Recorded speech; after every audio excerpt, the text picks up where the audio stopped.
Hello and welcome to Reuters at COP29 here in Baku. I'm Nazanin Mashiri. As we brace ourselves for yet another hottest year on record, and with geopolitical challenges rising around the world, it's never been more important to keep the climate conversations going. I'm pleased to be joined on the ground by Mr. Kıvanç Zaimler, who is the president of Sabancı Holding Enerji Group and chairman of the WEC Turkey Executive Board. Thank you so much for joining us here in Baku. Thank you very much. You are a bit of a COP veteran, aren't you now? You've been to three, this is your third COP, I understand. The consecutive third year. Exactly. From your perspective, how does this COP differ from the previous COPs you've attended? As you told, this is my third consecutive year, although I was following all the COP conferences closely, and I have been able to see the progress and also the challenges in front of the global climate action. I can easily say progressing slowly. Last year in Dubai, we heard about this amount of the loss and damage fund, which is less than expectations, and also the fairness, how to distribute, is another issue, because energy has been the biggest contributor of the climate crisis. And we are living in a world where 1 billion people have no access to electricity. So the fairness is critical here. On the second one, second highlight is more about the pledge of the tripling renewables and doubling the efficiency. I see also the progress slowly, and also in many challenges to overcome in this tripling the renewables and doubling efficiency. And of course, this is being dubbed the finance COP, which I guess is very interesting for you coming from your background. Do you think that really there could be an agreement on the kind of financing that's needed? And we're talking about trillions of dollars, right? Definitely. I mean, and most of it, this $1 trillion, I can easily differentiate into developed countries and developing countries. And the land, the area, the potential for the climate solutions, advanced climate technologies, renewables, is more in the developing countries. The potential is there. But two items are missing. First, the financing, where the developed countries have more. And secondly, the new technologies, R&D capabilities around academia. So there must be a balance of the financing as well as R&D technology between developed and developing countries. And when we look today's world, talking more about energy, today we are in the era of electricity. After coal era, crude oil, natural gas, now we are entering in the electricity era where the demand is increasing significantly. And this needs more and more renewables. All the ideas, the pledges are pointing to the right points, but the progress is getting slower. So obviously, let's put your energy hat on now as an expert, and also based on what your company does. What would you say are the main challenges right now? And there are so many. We have the geopolitical tensions, obviously, and Turkey being positioned where it is in the world is hugely important in terms of energy supplies to Europe, of course. But how can you then achieve these goals when you have these issues over energy supplies as well? I usually use this format, the trilemma, the famous trilemma, which is measured by World Energy Council, and it's about supply security, affordability, and climate impact. And these geopolitical tensions and conflicts is the main barrier in front of the supply security, and consequently the cost of energy. And secondly, about renewable transformation. All around the world, there are three challenges, I can say. The permissions, by all means, environmental impact, local community engagement, and many others. And secondly, is about the reliability of the renewable energy, solar and wind. There we need batteries, or storage systems, which is now bringing the dependency on the critical minerals. This is another geopolitical issue where the critical minerals are. And these challenges, and also the base load need for this renewable energy to put them in the system, and also the grid, the connections, the transmission, high voltage transmission lines and low voltage distribution lines. So these are the main challenges that I see. And secondly, is about the financing.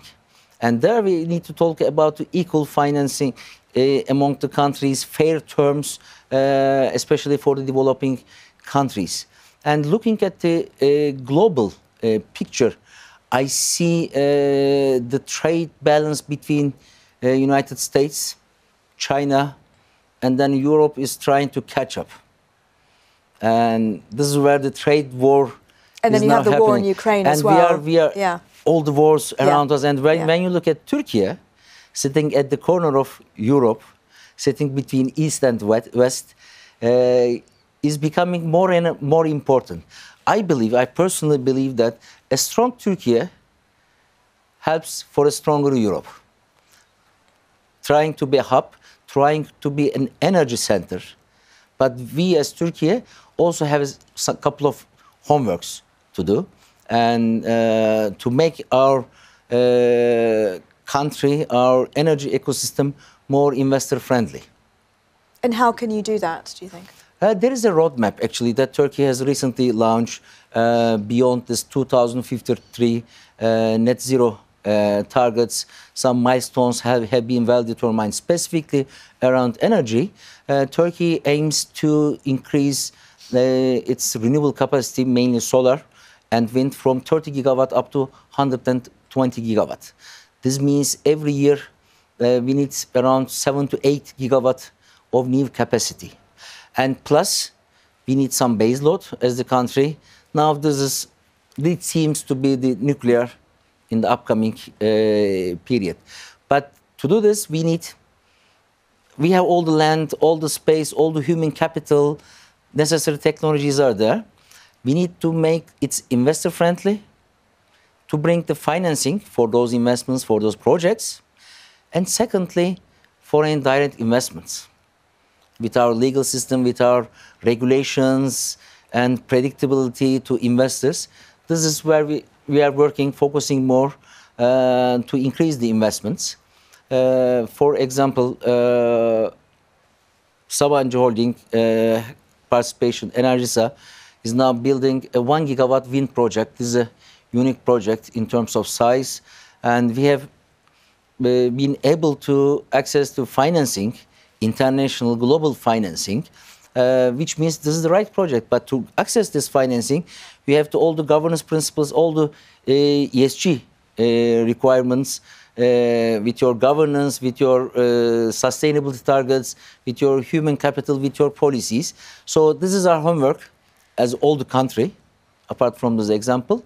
But Turkey has the potential to welcome all those investments. So this is a dilemma, isn't it, for countries, say, like Azerbaijan, where we are, and Turkey as well, diversifying away from fossil fuels, trying to meet the energy needs as well of Europe, as you say. Mm-hmm. So how can countries like Turkey balance this? Because this over-reliance on fossil fuels is not going to cut it if you're going to reach those goals by 2035, right? Definitely. I mean, Turkey is today on the crossroads of gas supply from east to west. First of all, this is a critical role, and gas as a transition fuel plays a critical role. But on top of it, Turkey is not potential for renewable capacity, but also potential for the equipment manufacturing. Turkey by itself is number 5 in the renewable energy capacity, and this is a huge market. I mean, we are talking an economy on the top 20 of the world. There's a huge and big demand increase, and we have the potential for the renewables. So we have to do our homework, and we have to launch more and more renewables, but not alone, with the financing outside, and bringing also investors into Turkey.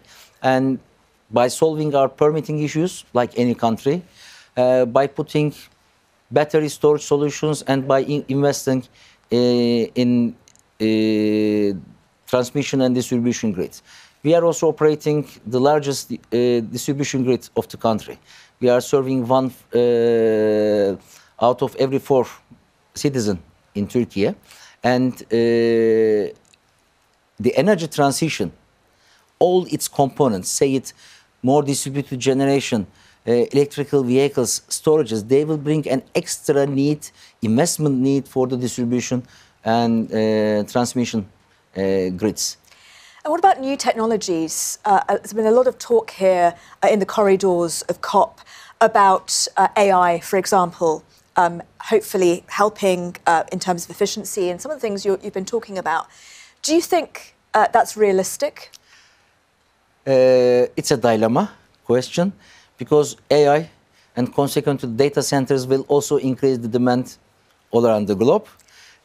But we are also expecting a solution from the AI. Definitely, yes, it will help to improve our efficiency. I see also the efficiency as an important fuel for the energy. It's the cheapest fuel, in fact. And definitely AI will bring efficiency to the overall system. Tell us a little bit about your role at WEC and representing Turkey. How important would you say the WEC is for this energy transition? Turkey is a member of World Energy Council since 1949. We have a long history, actually. And today, the World Energy Council Turkey has many members, and our board established from high-level executives of private and public sector. So there's a good combination. That's a platform that where we can speak very openly and addressing the real problems.